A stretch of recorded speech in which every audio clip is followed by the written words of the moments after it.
টেলিভিশনের ধারাবাহিক প্রতিবেদন প্রচারের পর রবিবার কমলাপুর স্টেডিয়াম পরিদর্শনে যাবেন ক্রীড়া প্রতিমন্ত্রী আমিনুল হক। দায়িত্ব অবহেলায় কোনো ছাড় নয় দিয়েছেন স্টেডিয়ামের সকল কর্মচারীর বদলির নির্দেশ। স্টেডিয়ামের ছাদে অবৈধভাবে বাড়ি বানিয়ে অন্তত 20টি পরিবারের বসবাস, নিরাপত্তাহীনতায় ফ্লাড লাইট চালানোর মূল্যবান 11টি ব্যালট চুরি। সিলন টি রপ্তানিতে শীর্ষে।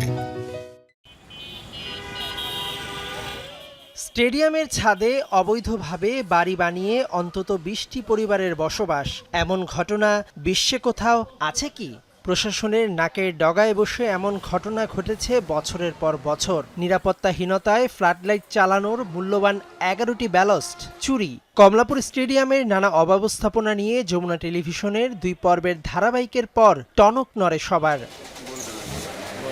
ক্রীড়া প্রতিমন্ত্রী আমিনুল হক এমন সংবাদ প্রচারের 24 ঘন্টা না যেতেই বদলির নির্দেশ দিয়েছেন কমলাপুর স্টেডিয়ামের সকল কর্মকর্তা কর্মচারীর। দায়িত্বে অবহেলার প্রমাণ পেলে কোনো ছাড় নয়, এমন প্রতিশ্রুতি আগেই দিয়েছিলেন, এবার করে দেখালেন। সরকারি জায়গা বিনা অনুমতিতে ব্যবহার করার সুযোগ কারোই নেই, সেটি তিনি সরকারি কর্মকর্তা হোক আর যিনি হন। তো অননুমোদিতভাবে কেউ যেখানে অবস্থান করলে সেটার ব্যাপারে ইনকোয়ারি করে যথাযথ ব্যবস্থা গ্রহণ করা হবে। সাবেক প্রধানমন্ত্রী বেগম খালেদা জিয়ার হাতে উদ্বোধন হওয়া এই স্থাপনাটি এখন মাদকসেবী আর ছিন্নমূল মানুষের অভয়ারণ্য।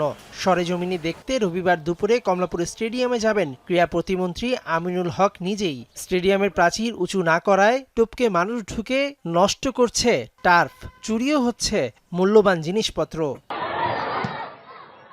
দেশের স্টেডিয়ামগুলো রাষ্ট্রীয় সম্পদ, সেগুলো সঠিকভাবে ব্যবহার হচ্ছে কিনা সেটার দেখভালের দায়িত্ব জাতীয় ক্রীড়া পরিষদের। স্টেডিয়ামগুলো সঠিক ব্যবহার করলে যেমন খেলাধুলায় উন্নতি হবে, তেমনি দোকান ভাড়া থেকে আর্থিকভাবে লাভবান হতে পারে সরকার, যেই টাকা আবার লগ্নি করা যেতে পারে খেলাধুলায়।